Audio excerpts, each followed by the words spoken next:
Welcome back to Guitar Search Saturdays. My name is Shane. This is episode 42, shot at the Guitar Lounge in Sydney, Australia.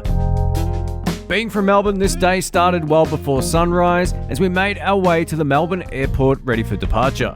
This is the first of some new upcoming Sydney episodes, so don't forget to subscribe if you dig this series. This video is not sponsored, so if you do enjoy the video, let's see if we can get the video to 500 likes. It will greatly help this series get found. Thank you so much. Sydney's very reminiscent of San Francisco in many ways, one of which is the train directly under the train station that takes you into the heart of the city. Take a look at this.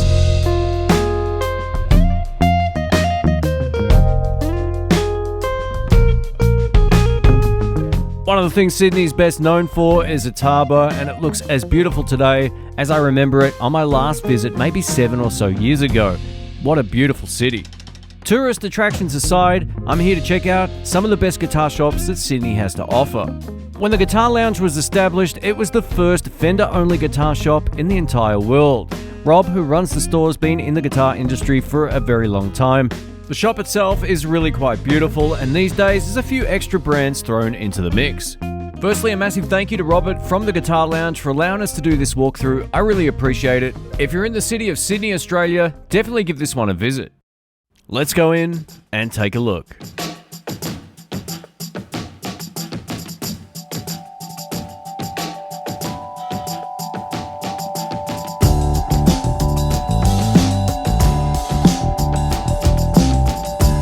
The Guitar Lounge has a great selection of different brands when it comes to the acoustic guitars.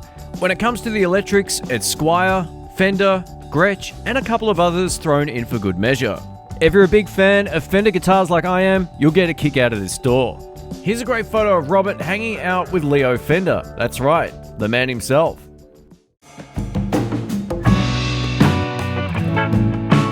Hey, what a great way to start this Guitar Search Saturdays with a Fender American Original 50s Telecaster.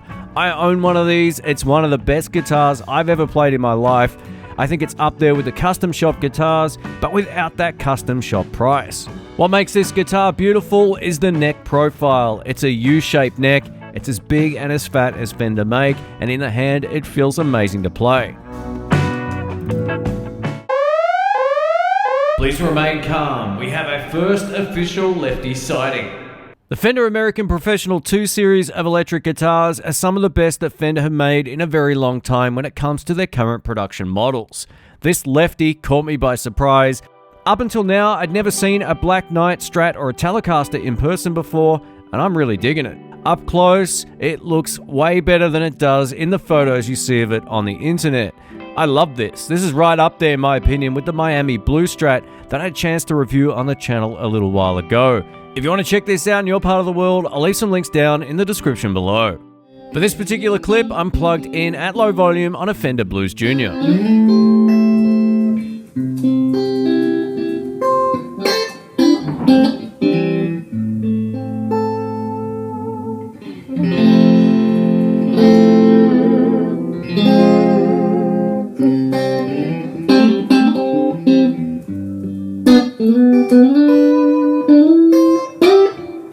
This guitar just came in at the time of my arrival, so I was the first one to play this out of the case, and man, what a beautiful guitar.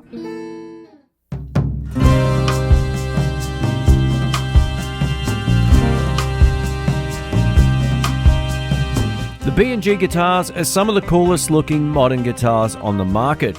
On the last episode of Guitar Search Saturday, we actually ran into the cutaway version of this, and this is the non-cutaway version with exactly the same P90 pickups. The tonality of these pickups work great for roots music. They also work great for slide.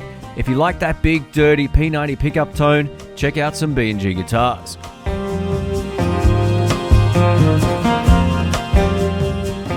Here we have a Player Series Stratocaster. This is the HSS version with a humbucker in the bridge. One of the biggest differences in terms of feel when it comes to the Player Series over something like an American Original is that we get a modern C-shaped neck. These necks are vastly thinner than that of a 50s profile, so if you're looking for something with a little bit more of a modern flair that doesn't break the bank, the Player Series is about as good as it gets. Let me know what your thoughts are about a Stratocaster with a humbucker bridge pickup over that of a single coil. I'd love to hear your thoughts below. Here's something you don't see every day. This is a Vintera road-worn Stratocaster in surf green. Fender have relicked the neck slightly on this, and they feel so good in the hand. These are really hard to come by at this particular point in time. They're sold out just about everywhere.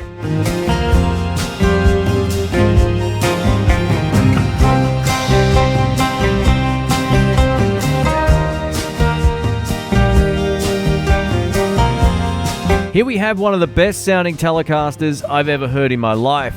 This is the limited edition 51 HS Telecaster Heavy Relic. I first got a chance to hear Dr. Rick play through one of these at the local Melbourne Guitar Show, and it still remains to be the best sounding neck humbucker pickup I've ever heard in a Telecaster. While I know this is out of most people's price point, and of course it's also not visually appealing to everybody, if you haven't played a Heavy Relic guitar before, give it a shot. There's something really magical about the way the neck feels in the hand.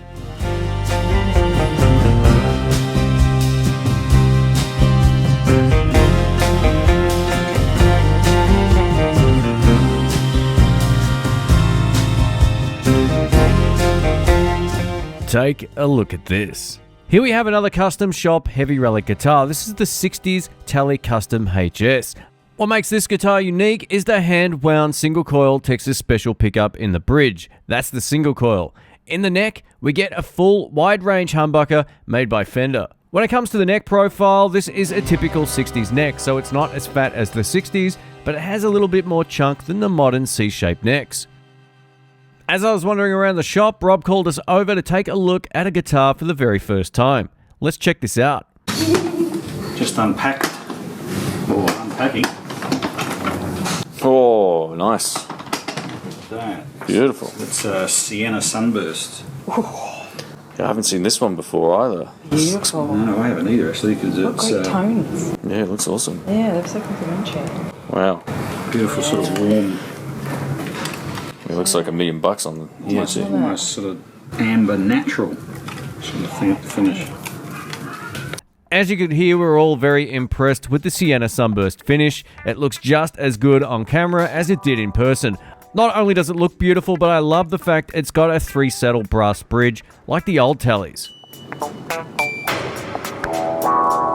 Being that the Guitar Lounge stocks mostly Fender instruments, it's unsurprising they stock only Fender amplifiers. So if you like Fender amps, which a lot of us do, you'll definitely get a kick out of what they have to offer. It's nothing that we haven't seen before in other episodes, so let's take a quick look through the store.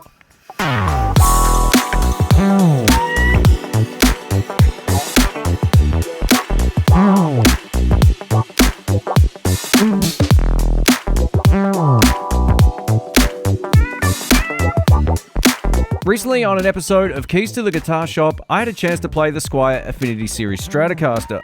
I'd been listening to a lot of Jack Pearson, who is one of the tastiest guitar players that I've ever heard, and I was highly inspired to give this a shot to see if I could pull some great tones out of it. These pickups sounded far better than I could have imagined. I recently did a set using my Fender American Original 50s Stratocaster, and the Squier held its own. There are of course some compromises when it comes to the feel of the neck and the frets and so forth, but in terms of playability and tone, it was all there.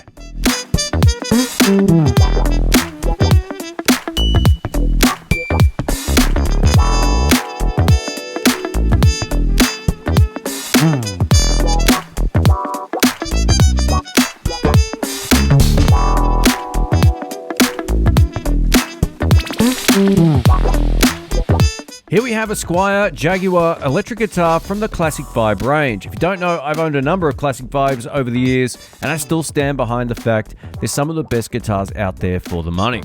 Now, if you're thinking about buying a Jaguar, I urge you to understand the control layout before you buy one. Otherwise, you might be scratching your head, wondering what on earth each of these 3 toggle switches do. In combination with these 2 circular pots, you can essentially get more rhythm tones or more lead tones, or you can run an off-on kill switch thanks to the toggle switch at the top, depending on where you have the controls that are circular. It's a little confusing, but definitely something different.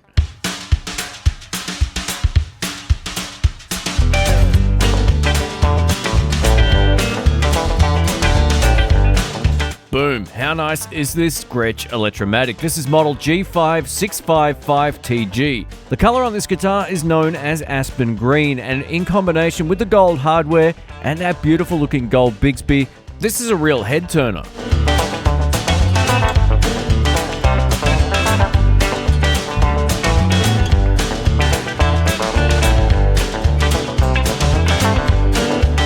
Here we have the Gretsch White Falcon. This electric hollow body guitar was introduced in 1954. This guitar was created as a showpiece to exhibit the craftsmanship of Gretsch luthiers at the time.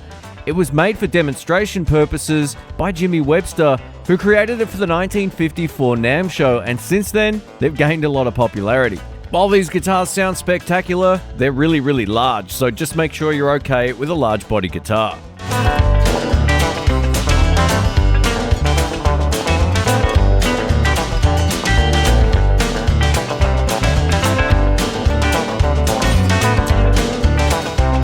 This Gretsch G2627T is loaded with 3 Broadtron pickups. Unlike the White Falcon, this is a semi-hollow body guitar made of maple. It's got a spruce center block which runs the length of the body.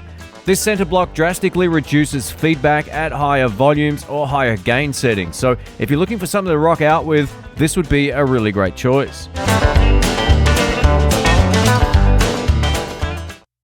While there's plenty of great electric guitars in the shop, there's also a great selection of acoustics and mandolins. I'm a huge fan of mini acoustic guitars, and this Tanglewood caught my eye. This Tanglewood Traveler acoustic guitar is also loaded with a pickup, so you can plug it directly into a PA system. The top is cedar, the back is mahogany, it's also got mahogany sides. The fingerboard is ebon core, which is something I'm completely unfamiliar with.